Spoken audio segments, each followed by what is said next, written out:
How to clean a dishwasher. You should be cleaning your dishwasher once a month to keep it running at its best. But do you know how to do it the right way? Follow these steps to keep your dishwasher clean and tidy. Here's what you'll need.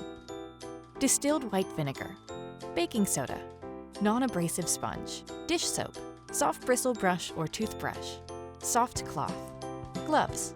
Next, follow these steps. 1. Read your manual for safety. 2. Unload and remove visible debris, as well as the bottom rack. 3. Clean the filter by removing, hand cleaning, brushing, and rinsing it. 4. Clean the cavity and replace the filter.